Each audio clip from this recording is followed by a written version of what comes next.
മനുഷ്യനും നായയും തമ്മിലുള്ള ബന്ധത്തിന് നൂറ്റാണ്ടുകളുടെ പഴക്കമുണ്ട്. അവരെക്കുറിച്ചുള്ള കഥകൾക്കും അത്രത്തോളം തന്നെ പഴക്കമുണ്ട്. മനുഷ്യനും വളർത്തുനായയും തമ്മിലുള്ള അഭേദ്യമായ ബന്ധം കഥകളിലൂടെ ധാരാളം കേട്ടിട്ടുണ്ടെങ്കിലും ജീവിച്ചിരുന്ന ഒരു നായയും അവന്റെ യജമാനനും തമ്മിലുള്ള ബന്ധത്തെക്കുറിച്ച് ജപ്പാനിൽ തലമുറകളായി പ്രചരിക്കുന്ന ഒരു കഥയുണ്ട്. അതാണ് ഹച്ചിക്കോയുടെയും യുനോയുടെയും കഥ. 20-ാം നൂറ്റാണ്ടിൽ ജീവിച്ചിരുന്ന ഹച്ചിക്കോയ്ക്ക് നിരവധി സ്മാരകങ്ങൾ ജപ്പാൻകാർ നിർമ്മിക്കുകയും ഹച്ചിക്കോയുടെ കഥ ആസ്പദമാക്കി സിനിമയെടുക്കുകയും ചെയ്തിട്ടുണ്ട്. ഇപ്പോൾ ലോകത്തിലെ ഏറ്റവും വിശ്വസ്തനായ നായയായ ഹച്ചിക്കോയുടെ 100-ാം ജന്മവാർഷികം ആചരിക്കുകയാണ് ജപ്പാൻ. 1923-ലാണ് ജപ്പാനിലെ ഒരു ഫാമിൽ ഹച്ചിക്കോയുടെ ജനനം. അവിടെ നിന്നാണ് ടോക്കിയോ സർവകലാശാലയിലെ പ്രൊഫസറായ ഹിഡെസാബു യുനോ ഹച്ചിക്കോയെ ദത്തെടുക്കുന്നത്. തുടർന്നങ്ങോട്ട് മറ്റാർക്കും മനസ്സിലാകാത്ത തരത്തിൽ ഒരു ആത്മബന്ധം അവർക്കിടയിൽ വളർന്നു. യുനോ ജോലിക്ക് പോകുമ്പോൾ എല്ലാ ദിവസവും ഹച്ചിക്കോ ഷിബുയ റെയിൽവേ സ്റ്റേഷനിൽ അദ്ദേഹത്തിന് കൂട്ടുപോകും. ട്രെയിൻ തിരികെ വരുന്ന സമയത്തും ഹച്ചിക്കോ യജമാനനെ കൂട്ടിക്കൊണ്ടുവരാൻ റെയിൽവേ സ്റ്റേഷനിലെത്തും. ഈ പതിവ് വർഷങ്ങളോളം തുടരുകയും ചെയ്തു. ക്രമേണ ഇത് നാട്ടിൽ എല്ലാവർക്കും ഒരു സ്ഥിര കാഴ്ചയായി മാറി. അങ്ങനെയൊരു ദിവസം മസ്തിഷ്ക മരണം സംഭവിച്ച് യുനോ ജോലിസ്ഥലത്ത് വെച്ച് മരണപ്പെടുകയാണ്. യുനോയുടെ പ്രിയപ്പെട്ട നായ ഹച്ചിക്കോ യജമാനന്റെ മരണവിവരം പക്ഷേ അറിഞ്ഞില്ല. എല്ലാ ദിവസവും അവൻ യുനോ തിരികെ വരുമെന്ന് പ്രതീക്ഷിച്ച് റെയിൽവേ സ്റ്റേഷനിൽ കാത്തിരുന്നു.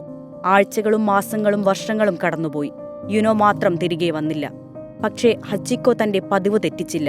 പ്രിയപ്പെട്ട യജമാനൻ തിരികെ വരുമെന്നതും പ്രതീക്ഷിച്ച് അവൻ മഴയും വെയിലും വകവയ്ക്കാതെ ട്രെയിൻ വരുന്നതും കാത്തിരുന്നു. വർഷങ്ങളോളം നീണ്ട 9 വർഷക്കാലമാണ് ഹച്ചിക്കോ റെയിൽവേ സ്റ്റേഷനിൽ യുനോയുടെ ട്രെയിൻ വരുന്നതും കാത്തിരുന്നത്. 1935 മാർച്ച് 8-ന് ഹച്ചിക്കോയെ ഒരു തെരുവിൽ ചത്ത നിലയിൽ കണ്ടെത്തി. ഇതിനിടെ ഒരു പ്രമുഖ ജാപ്പനീസ് പത്രം 1932-ൽ ഹച്ചിക്കോയുടെ കഥ പ്രസിദ്ധീകരിച്ചതോടെ ലോകത്തിലെ ഏറ്റവും വിശ്വസ്തനായ നായയായി ഹച്ചിക്കോ പ്രസിദ്ധിയാർജിച്ചിരുന്നു.